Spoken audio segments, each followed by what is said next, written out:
Well, as many of you know, I was out of town a couple weeks ago, and while I was out of town, I had some free time, and I decided I want to go see a movie. Now, I love to see movies by myself because there's no one else with you, and that's what makes it so great sometimes. Because I get all the popcorn is mine. I don't have to share any of the popcorn, right? The recliner chairs, there's nobody's kicking my chin, nobody's asking me for any. It's great to go to if you've never been to a movie by yourself, you are missing out. I'm just telling you right now. Anyway, so I went on the movie app, to see when the movie was showing and if seats were available. And to my surprise, there were only a couple seats taken in the entire theater, which is even better, right? Because now I'm really alone and immersed in this experience. But so I bought my seat and I headed out. And of course, I didn't buy my seat anywhere near the other two seats, right? You don't want to get too close. So I was surprised when I walked in the theater and I saw the two people, obviously, who had bought the two tickets. But there weren't just two people, there were three people. And guess where the extra guy happened to be sitting? Right next to me, right? Now, I secretly had hoped that he had picked a seat at least a little bit further down, but it was no such luck. And so as I headed to my seat, I instantly had this internal dilemma. Should I just sit like a few seats away, or should I sit in the seat that I had been assigned? Now, 5-10 years ago, this wouldn't have been a problem. They didn't assign seats in movie theaters, but now they do. And so I'm afraid to have to move again. Somebody would come and I'd have to move again. I just decided, I'm just going to sit in my assigned seat. After all, it was my assigned seat. So there I sat next to some stranger in this empty theater, minus a couple of people a few rows back. You can imagine how weird this felt. And I'm not sure either one of us really knew what to do in this moment. I think we were both having the same dilemma. We just sort of smiled and nodded at each other. And my dilemma continued to rattle in my brain. I just, do I just move over a few seats and just, wherever I bought my ticket? And then I remembered, wait a second. When I bought this ticket, there was no one sitting next to me. I am not moving. This guy bought a ticket right next to me. So I resolved, I am not moving. I am staying put. I am staying right. I don't care if I have to sit through the next 2 hours holding hands with this guy. I'm sitting right here. It was the seat I ordered, and this joker next to me foolishly picked a seat right next to me. Now, I am 100% positive that he was having the same dilemma that I was having, because about halfway through the previews, he finally set his recliner in, grabbed his popcorn, and moved a few seats down. And I looked at him as if to say, good choice, buddy, good choice. And internally, it was as if I had just won a prize. I had been victorious. I outlasted the guy next to me in the theater. Now, thinking back to this very odd. By the way, if you're in a movie theater and there's like one seat, don't pick the seat next to it, okay? Buy another seat somewhere else. Give yourself some personal space. It's just a good rule of thumb. But thinking back to this moment, it made me keenly aware of something that is happening to me all of the time. You see, we are constantly having these internal debates with ourselves about what we should or should not do. Right? We're incessantly mulling over what is the best decision in this situation. And though the decision to move, seats in a theater is somewhat trivial, I realize that, most of what we are debating in our minds is important and consequential. And especially when they come to whether or not we will choose to honor God or not. Now, as Joe mentioned, we're in the second week of the series called Courage in the Chaos. And in this series, we have been looking at how it is that we follow Jesus, how we honor God in our 21st century American culture. And for most Christians, they fall into one of two camps when it comes to this situation where we find ourselves in the chaos of 21st century America.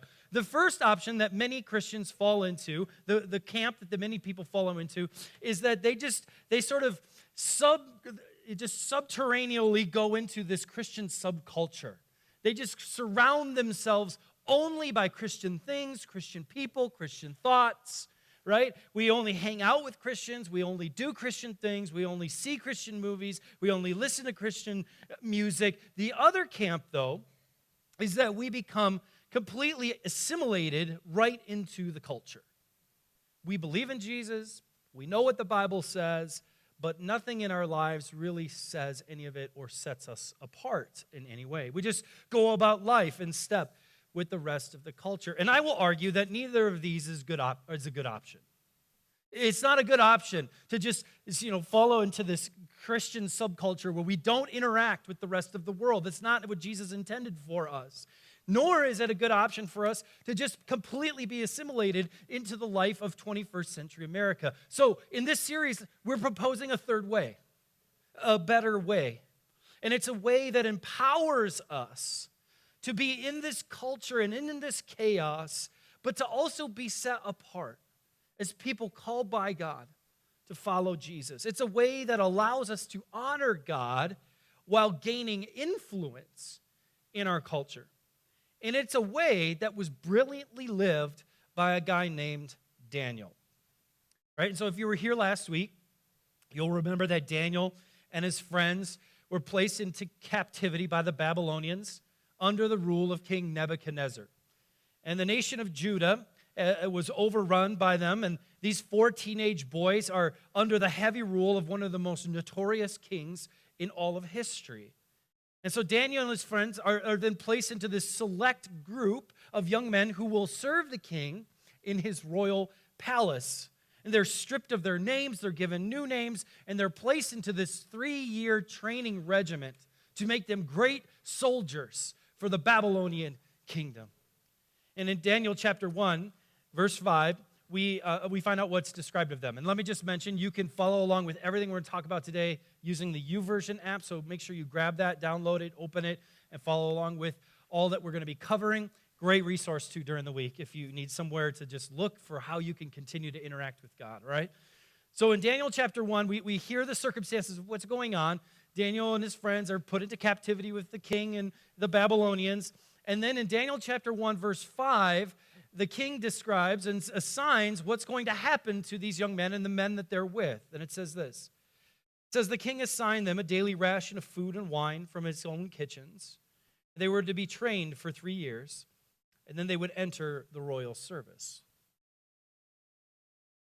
Now, it actually doesn't sound all that bad if you think about it. It's not great. They're in captivity, but as far as captivity goes, this isn't, there could have been worse. They will be trained to be highly skilled soldiers and servants. They're going to get food and drinks from the kitchens of the king. I'm guessing those are some pretty good meals, much better than maybe they've ever eaten before. But there's a problem for Daniel and his friends. And the problem is this, that eating the food from the king's kitchen would go against something that David believed very wholeheartedly. For one, the food prepared in the kitchen would have first been offered to idols, to the Babylonian gods, as an offering. This then was a big no-no for any good God-following Jew.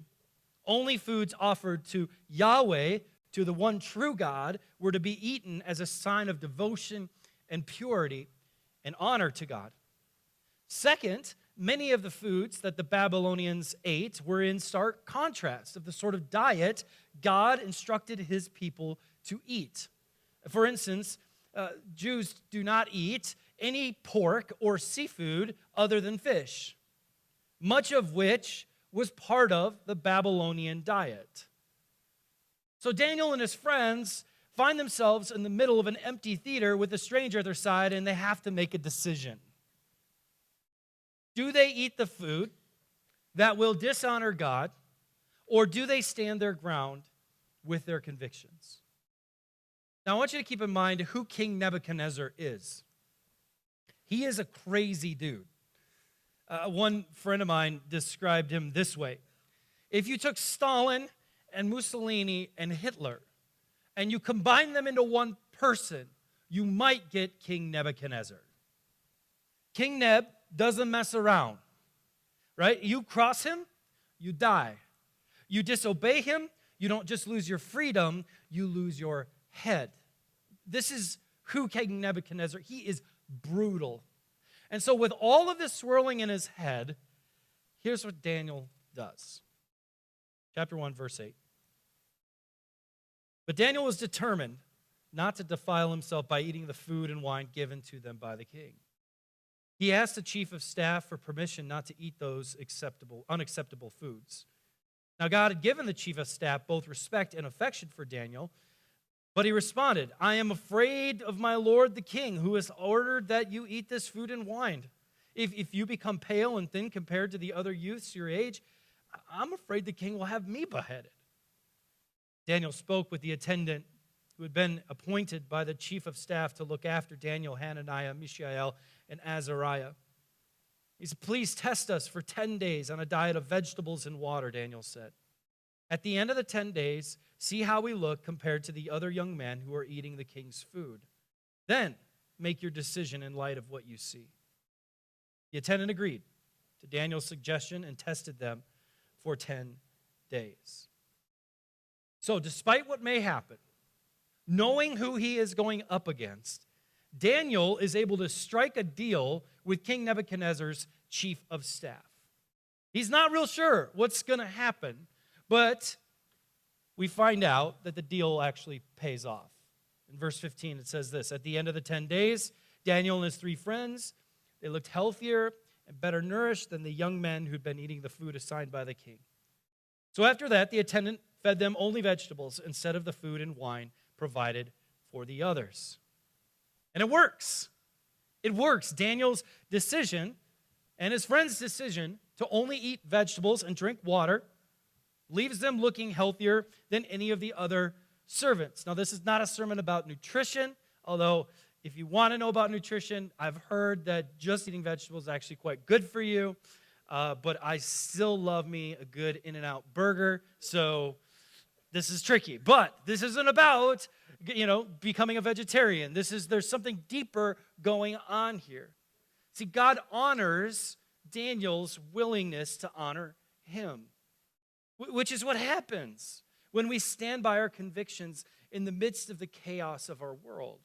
When we make a decision to honor God first, no matter how difficult, he honors us. In fact, God is so pleased with Daniel and his friends that he honors them even further. Look at what happens in verse 17. God gave these 4 men an unusual aptitude for understanding every aspect of literature and wisdom. And God gave Daniel the special ability to interpret the meanings of visions and dreams.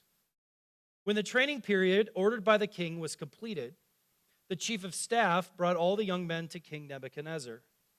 The king talked with them, and no one impressed him as much as Daniel, Hananiah, Mishael, and Azariah.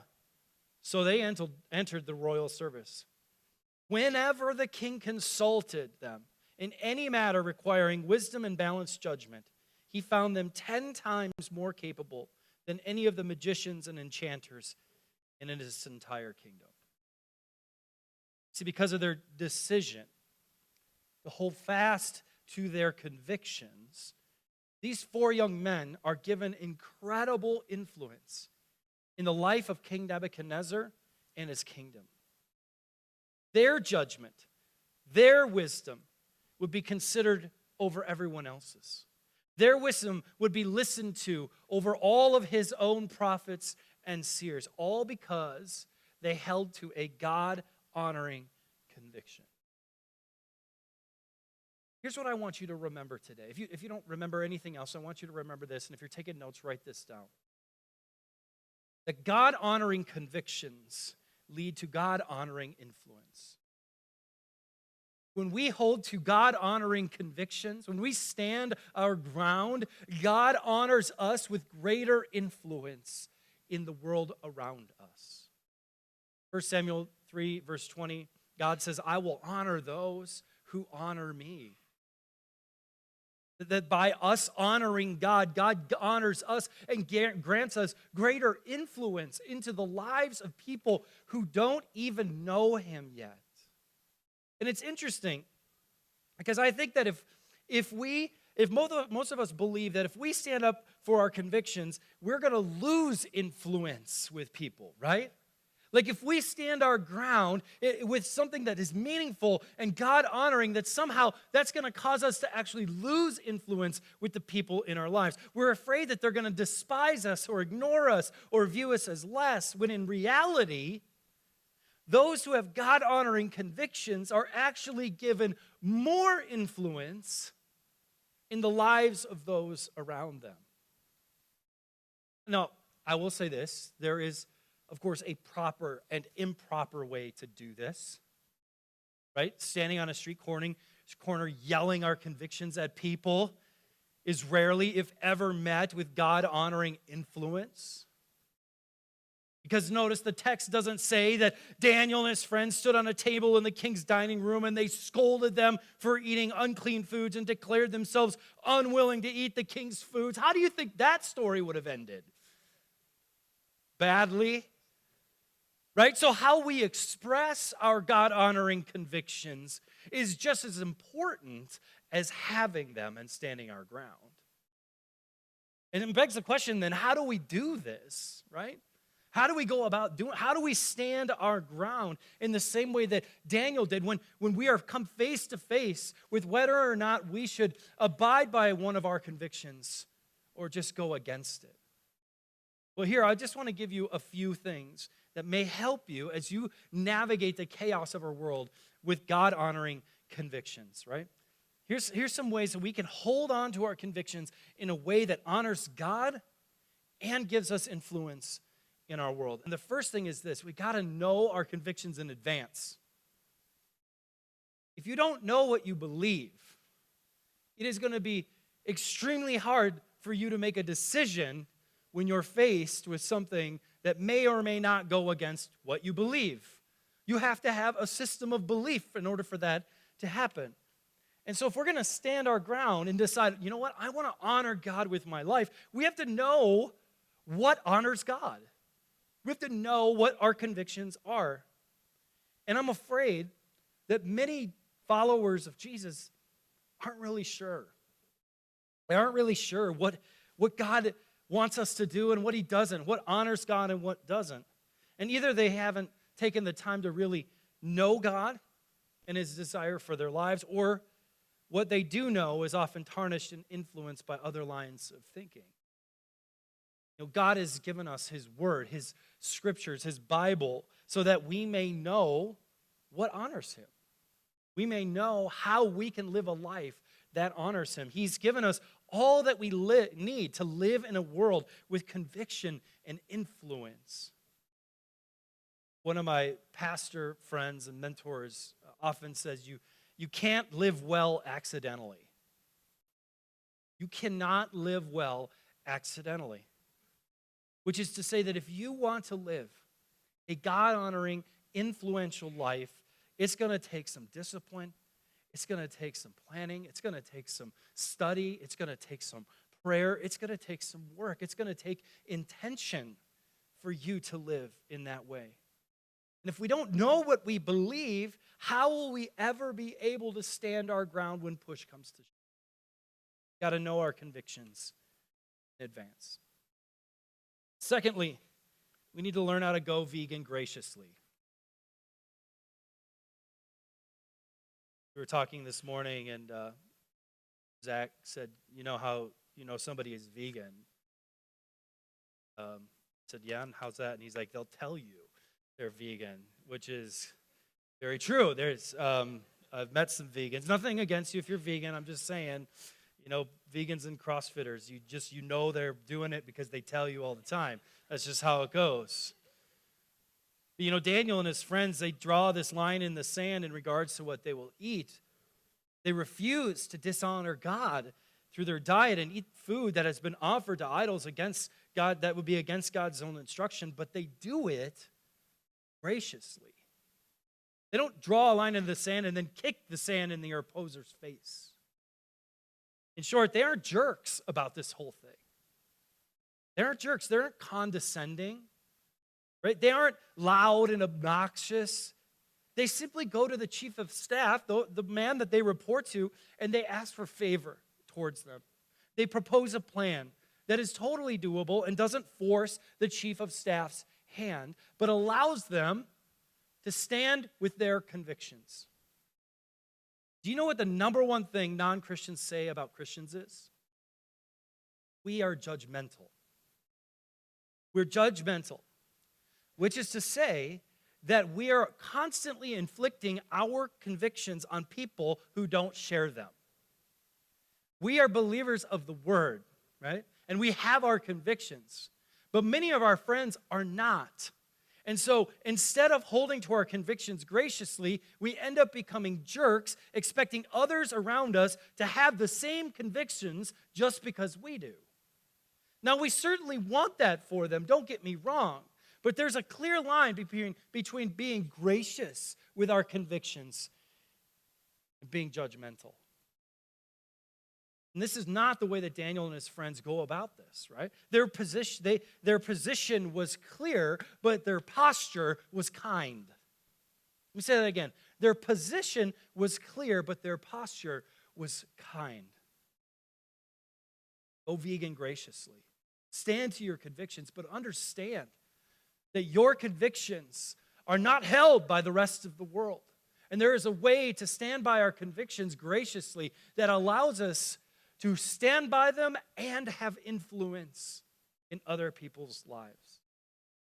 Last but not least, I'll say this. There is no conviction too small. God gives Daniel and his friends incredible influence and wisdom based on a God-honoring conviction about their diet. It wasn't something massive, right, that Daniel had to make a decision about. It was relatively small, seemingly trivial, but in God's economy, there is no conviction too small for him to dish out greater influence. In fact, I think it's in the small things that we struggle most, isn't it? The white lie, cheating on the test, unwillingness to tithe, the quick look at the inappropriate site, the lack of time alone with God. These things are the convictions that we struggle with the most, and yet this is where greater influence begins for us in the small things. And it's been my experience that when we honor God with the small things, he allows us to honor him with larger things. And when we are willing to hold to our convictions in the small things, he gives us greater influence in larger things. Now, I don't know about you, but I really want to be a whole lot more like Daniel. I really do. I want my convictions to rule my life, and I want to be able to stand by them in a gracious, kind way. I want more influence in the lives of those around me that they may know who Jesus is. And so it made me think, what if we were people who decided, you know what, we're going to work with such integrity that it would honor God, that others might actually take notice? What if we were people who decided, you know what, I'm going to wait until I'm married to have sex? I know the world, that's like the craziest thing you've ever heard.